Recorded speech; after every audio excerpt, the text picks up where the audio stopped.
To set the stage, let's delve into a bit of background information. This incident took place approximately 4 years ago when I was just 16 years old. At that time, a prominent politician from one of our active political parties in the city was under investigation for her alleged involvement in an ATM robbery. The authorities had discovered the getaway car in her backyard, along with bullet shells used to crack open the machine. However, she managed to evade conviction with the help of a skilled lawyer who argued that her car had been stolen by the actual culprits. Although this defense seemed implausible, considering her pre-existing watch list for drug abuse, it was sufficient to keep her out of legal trouble. Now that the context is clear, let me share the events in which myself and some friends became involved. It was a typical Saturday evening when we decided to catch a movie at the local theater. The film ran from 10 p.m. to midnight, and afterwards we opted for a different route home on our bicycles. Since we all resided in close proximity, we rode together. This alternate path happened to lead us down a well-lit, albeit longer, street, coincidentally, the same street where the aforementioned politician resided. As we pedaled along this route, we noticed a peculiar sight in the distance. A person walking a dog. However, walking seemed an inadequate term to describe her actions. She appeared to be more like skipping, flailing her arms wildly, while her bewildered canine companion struggled to keep up. As we gradually approached, we veered from the bike lane onto the car, free street since she was occupying the designated cycling space. It was at this moment that one of my friends, who rode beside me, muttered under his breath, "Isn't that the witch from the particular political party?" I must admit it wasn't the nicest thing to say, but he spoke in hushed tones, assuming she wouldn't hear him. Little did we know. As we pedaled past her, the woman suddenly unleashed a barrage of incomprehensible shouts directed at us. Perplexed, we exchanged puzzled glances, convinced that she couldn't have possibly overheard my friend's comment. To be safe, we briefly checked if we had inadvertently dropped something, but finding nothing amiss, we chose to continue cycling. Given the unsettling nature of the encounter, we didn't feel comfortable stopping, attributing her behavior to extreme intoxication. We reasoned that it would be best to keep moving.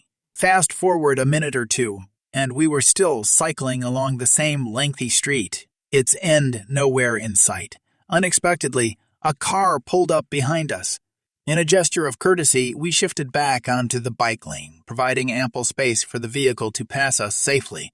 However, contrary to our expectations, the car veered onto the grassy divider separating the road from the bike lane and abruptly blocked our path. To our astonishment, it was none other than the woman we had encountered earlier. Emerging from the vehicle, she unleashed a tirade, berating us for our perceived offensiveness and disrespect. Filled with a mixture of panic and disbelief, we pedaled away as swiftly as possible, now pursued by a clearly unhinged woman fueled by some form of intoxication or substance abuse. The high-stakes chase unfolded 2 more times, with the relentless woman persistently attempting to block our path while we skillfully evaded her vehicle each time. Finally, realizing that we needed to find a way to shake her off, we made a split-second decision to escape her clutches by abruptly turning onto a different street. Thankfully, our town boasted a maze-like layout in certain areas, granting us a stroke of luck as we randomly zigzagged through various turns. As we glanced over our shoulders, we noticed that she was no longer trailing us. Breathing a collective sigh of relief, we pulled over to the side of the road, seeking a moment of respite to calm our racing hearts. After catching our breath, we convened to discuss our next course of action. One of my friends suggested that we simply head home, urging us to put the harrowing encounter behind us. However, while our initial panic began to subside, a surge of anger coursed through me. I had always struggled with a short fuse and had difficulty tolerating disrespect, despite my ongoing efforts to manage my temper. In that moment, I felt compelled to take a different approach. Retrieving my phone, I dialed the emergency line and narrated the entire ordeal to the police, providing them with our location. They assured me that help was on the way, given the proximity of the police station. I informed my friends that they were free to go home if they wished, but I personally felt compelled to return and witness the unfolding events. One of them chose to head home, while the other decided to accompany me. As we retraced our path back to the long street, it didn't take long before we encountered her once again. Evidently, she had been diligently searching for us. True to form, she positioned her car to block our path, and this time we decided to halt as well. Keeping a safe distance, we cautiously engaged her, questioning the motives behind her outburst, while she continued to hurl accusations of disrespect. In a reckless move, she lunged toward my friend, but he deftly evaded her attack given her impaired state. Just as tensions escalated, the timely arrival of the police disrupted the unfolding confrontation. They swiftly intervened, restraining the woman and placing her in handcuffs. While one officer began questioning us about the incident, the other proceeded to search her car. To our astonishment, her demeanor suddenly turned fiercely aggressive as the second officer opened the vehicle's door. The reason for her reaction became apparent when the search unveiled not only copious amounts of illicit drugs, but also a substantial sum of cash, the serial numbers of which matched those stolen from the ATM in question. To compound the shocking discovery, the officers also stumbled upon a firearm and homemade explosive devices. As the pieces fell into place, it became evident that our dear politician had been using her vehicle to dispose of the remaining evidence related to the ATM robbery, alongside her personal stash of drugs. She had planned to carry out this nefarious act the day after our encounter. Consequently, she found herself facing not only charges of drug possession, but also a litany of other serious crimes. 2 months later, she was slapped with a substantial fine and handed a 7-year prison sentence. I vividly recall being summoned to court multiple times to provide testimony, sharing our harrowing experience. In hindsight, it became clear that she had gravely underestimated the consequences of pursuing a group of high school students, especially while harboring incriminating evidence of her own shady and criminal activities within the very car she deployed for the chase. Backstory. I am a sophomore in high school attending a school with 4 assistant principals designated for each grade level. Unfortunately, my school has a predominantly left-leaning environment where conservative opinions are often disregarded. Many of the teachers lean liberal and discourage students from expressing their own viewpoints if they differ from the prevailing ideology. Story. One day, I made the ill-advised decision to share my opinion on my Snapchat story. Little did I know it would stir up a storm. I expressed my personal belief that girls shouldn't wear makeup, as I personally don't find it attractive. However, a girl misconstrued my post, falsely assuming it was about her. She and her friends retaliated by attacking my physical appearance and my nationality. Frustrated by the situation, I impulsively called her out for cheating on her boyfriend, which only further escalated tensions. She promptly deleted her stories, painting me as the aggressor without any valid reason. Throughout this ordeal, I diligently documented her hurtful comments with numerous screenshots. Unfortunately, the situation spiraled out of control. My story had already garnered 175 views, and I had collected 86 screenshots as evidence. People began mocking me through memes poking fun at my physical attributes, particularly my forehead. Their words cut deep, but I still had a few loyal friends who supported me.